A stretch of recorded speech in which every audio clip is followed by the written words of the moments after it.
Speaking of LeBron, guys, a lot of folks say he's still the best player in the league, that the torch has not been passed yet. So that's where we go with this next debate. So after scoring the most points ever in a Game 7, has Kevin Durant, I'm looking at you, sir, officially passed LeBron James as the best player in the NBA right Molly, now? not yet. Okay. He got to win that chip. He got to win that championship. And they came up short, just like LeBron and the Lakers came up short this season. So LeBron still has the edge on those championship rings. So I would say not yet. But I tell you, I was just taken back. And I've never seen a guy perform like KD did in that Bucks series, and just like he was doing it from everywhere. So I was very impressed with KD. He's one of my favorite all-time players, and the way he can score, where he can score from, is just amazing. And I would say this, you know how the torch is being like this? Like in the Olympics, the pass in the back, they got to work on that turn. Yeah. And KD is like, got his arm out, waiting on it. And let me just bring this up. LeBron turning. Exactly. That's the Let me just bring this up. It's just like Larry Bird and I. We were on the bus. That's right. We're on the bus. Exactly what I was going to bring up. Go ahead. Go ahead. No. You tell it. Nobody can tell it like you. That's exactly what I was doing. It's yours. Go ahead. I had this You make me mad now. So we're on the bus. Right. And Michael Jordan looks at me, looks at Larry, and says, "There's a new sheriff in town." That's right. After practice. Yeah. That's right. And I said, uh-oh. Yeah, that's right. He was right. And he was right. He was right. Yes, sir. And it's KD is looking right now. Go ahead. I've said this to Max on several occasions. So it's the first year KD arrived in Golden State. Mm-hmm. Previous year they had lost in Game 7, OKC, Golden State. They beat LeBron in the finals, whatever. Actually, LeBron beat them in the finals that year. The next year, KD is going up against LeBron. And the first basket of the game, money, KD scores. And KD goes like this and spreads his arm out wide like, let's go. And what I was saying to Max is I said, in basketball parlance, that's when you saying to a guy, I'm here now. Yeah. See, you had me when I had the other crew. But now I got a crew like you do. Mm-hmm. Now it's me and you in KD's mind. Now it's me and you. And that series, even though LeBron averaged a triple-double with 32 points, triple-double, and he was sensational. Yeah. I constantly remind folks, KD averaged 35 on 53% shooting. His brother wasn't playing. And what I'm saying to you is this. I'm partial to offense. I know how great LeBron is. LeBron has a better resume. KD got some work to do to catch LeBron's resume. Right.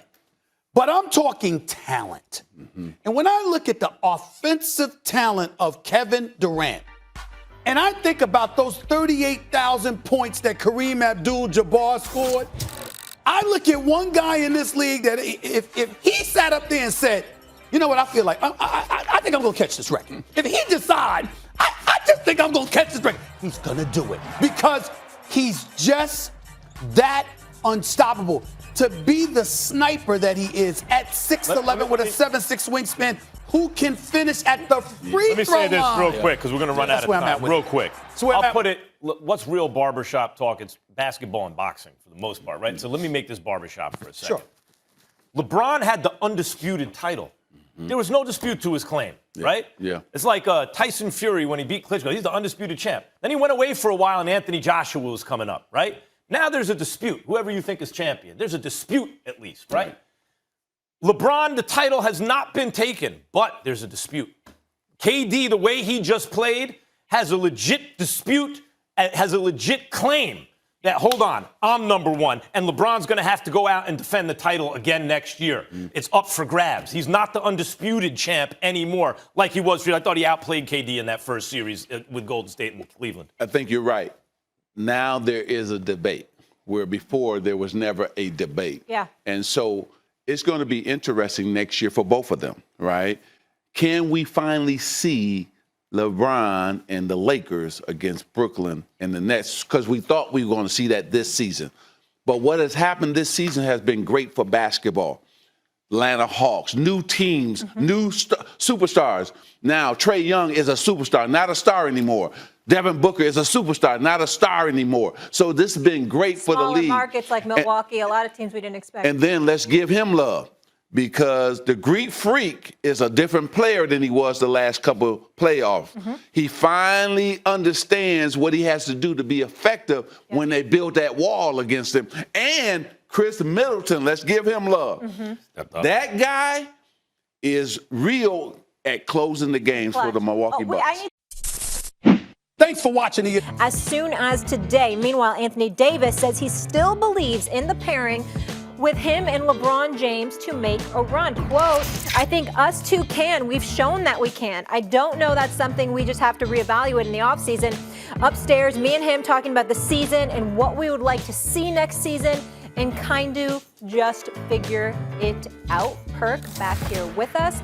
Stephen A., do you believe LeBron and AD can bring another title to LA? No, I don't. They have a chance because of their talent. The availability of Anthony Davis just puts the kibosh on all of that. KP, let me say this, my man. You know, Anthony Davis, and I hope he's watching this, because I could see him getting a bit annoyed and sensitive and all of this other stuff, right? If you're Russell Westbrook, as bad of a season as you had, the only real thing that I held against Russell Westbrook is the fact that you can't go up in press conferences and say that you didn't have any expectations when you became a Laker. That is just a flat-out lie, or you living in fantasy land. One of the two. That might have been the most embarrassing quote of his career. Okay, can't say that. Just can't. Number two with Anthony Davis. Anthony Davis, my brother, everyone knows you are a superstar talent. You are a superstar caliber player that can make a difference on any team that you are on the court for. No matter what anybody says about you, whether it's Charles Barkley calling you street clothes or somebody else having something to say, the only thing anyone can say about you, and the only thing anyone has said about Anthony Davis, is that you're always injured. Period. There's nothing else that anybody said. They've never questioned his character. They've never questioned his work ethic during the season. They've never questioned, the kind of person he is. Nothing like that. We never would do that, Anthony Davis. We're only saying you're always hurt. And guess what? That happens to be factual, particularly over the last 2 years where you've missed a minimum of 32 games each of the last two seasons, okay? Anthony Davis is in the lineup this year. The Lakers are, at the very least, in the playing game. They're playing tomorrow. Book it. They're playing tomorrow or later on this week if Anthony Davis is on the court. Regardless of all the troubles they had, they're playing in this game because that's how impactful and great Anthony Davis is.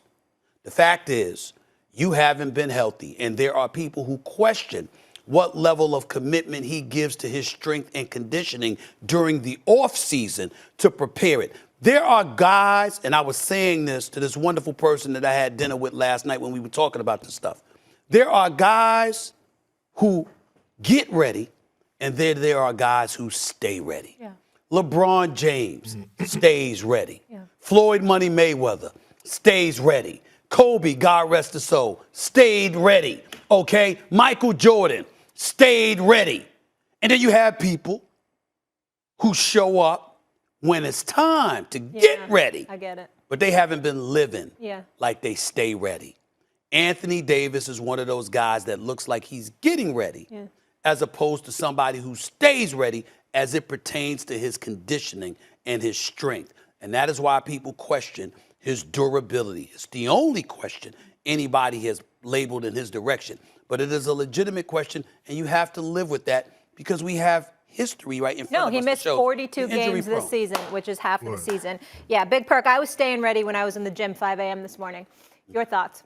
I hear that. Yeah, Molly. That's how you got to do it. I wasn't though. I wasn't staying. I ready. wasn't. Neither was I. Neither was I. I was asleep. 4:30, the alarm went off, and I said, Molly, I was asleep. Yeah. are you going to be average? Kendrick Perkins and I are trying to work on that James Harden diet. That's what we want to work. We want to work on the James Harden diet. You be in the gym, we go work on the James Harden diet. Let me just now say, that brother got ripped in 2 weeks. Let me just say one thing real quick, though. If you work out in the morning, there's no excuses. I find if you wait till the end of the day, there's always an excuse not to do it. That's why I get up in the morning. Very inspirational, man. Whatever. Go ahead, Perk. Go ahead, Perk. That's a great point. You know what? I do think the pairing of LeBron James and Anthony Davis could bring a title back. I really do. Look, LeBron James, at the age of 37, averaged 30 points a night. He's still giving these young boys in the league that work.